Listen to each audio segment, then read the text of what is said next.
Do you want to increase your monthly cash flow by taking advantage of California's ADU law? Everything you need to know to start planning your guest house addition in California is in this video. So there has never been a better time for Californians to remodel or reconfigure their homes and add an accessory dwelling unit, that's an ADU, to their property.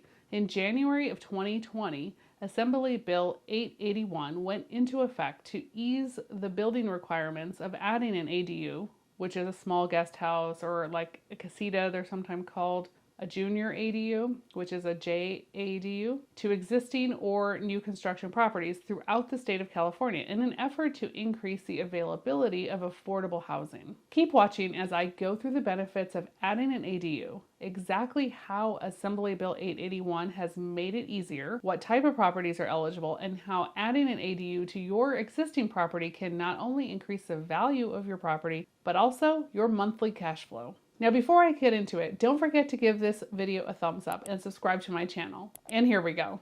First, let's talk about the benefits of adding an ADU to your property. If you're wondering why would anyone want to do this, this section is for you. So there are many benefits to adding an ADU to your home or property. Adding an ADU is a great option for multi-generational families living in the same home. An ADU is a great solution for an aging parent, so they're close by and can spend lots of time with their kids and grandkids, but still have their own living space.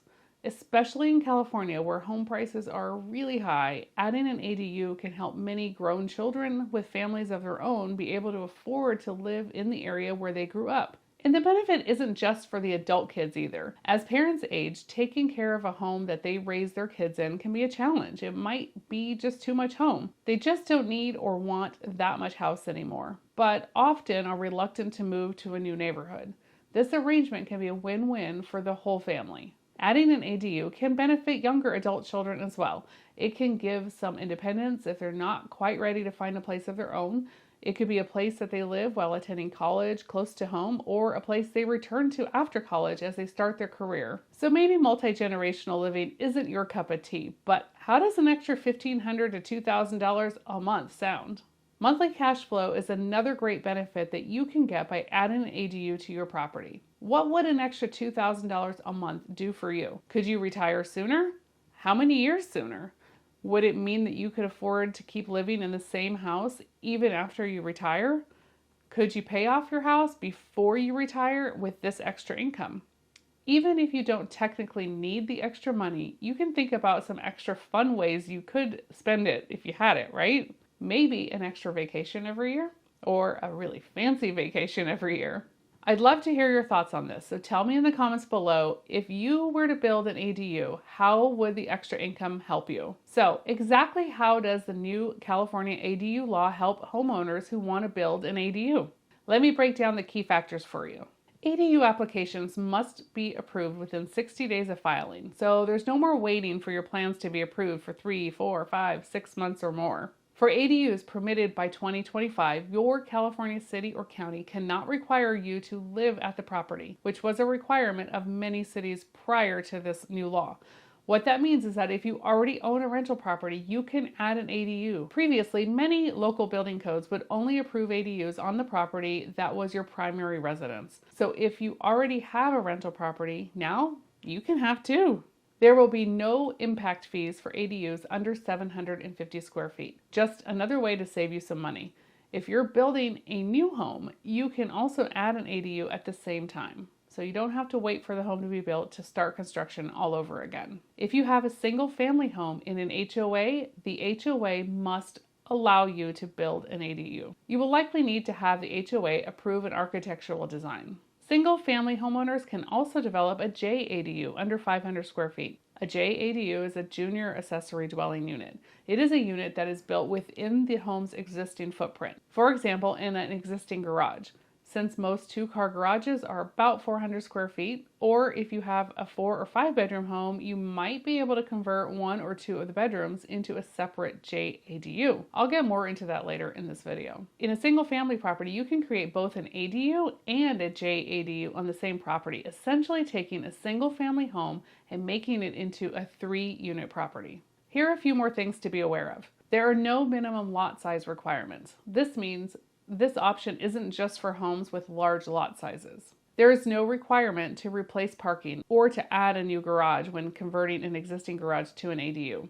There is also no requirement to add any parking for an ADU created by converting existing space, or if located within a mile distance of a bus stop or other public transportation. An ADU can be as tall as 16 feet high, and side and rear setbacks, that's the space required from the lot line to the structure, is just 4 feet. Many cities have had 6 and 8 foot setbacks requirements for years. This has changed all of that. There are no setback requirements when converting existing space. So what types of properties qualify? This ADU law isn't just for single-family properties. ADUs can be added to multifamily properties too. Existing garages in a multifamily building could be converted to another unit. If the lot is large enough, you could also build 2 detached ADUs on an existing multifamily property. If this video has piqued your interest, you might be wondering, where do you start? What can I build? What are my options? This is where you will need to do some research. First, consider your existing home. If it's already too small for you, then it's probably not a good idea to build out a JADU from the existing space in your home. But if you have a larger home, maybe you have an extra bedroom or 2 perhaps, or maybe a formal dining room or living room that you barely use except for occasional holidays, it might be just the perfect space for you to carve out a JADU from your existing floor plan. You might want to consider creating a JADU in your existing garage or maybe above your garage. But as a side note, if you do an addition above, make sure it's done well with a great design. I know we've all seen bad second-story garage additions that look like they just dropped a square box up on the top of the garage, and they can look kind of odd. If you're ever going to be in the position to sell the home in the future, do yourself a favor now and get a design that looks right and that's done right. Any odd looking additions will take away from your home's value. So if you don't have enough space for a JADU, then you'll want to look into your backyard and consider where you could fit an ADU that makes sense. Grab a tape measure and measure the space you have. A 400 square foot ADU would be about 20 feet by 20 feet. Don't forget to add that 4-foot setback too. Remember, you can make it any size you want. Maybe square doesn't work. Don't have space for 20-20? What about 15 by 20? If you go with a stick-built ADU, it can be any size and shape that you need.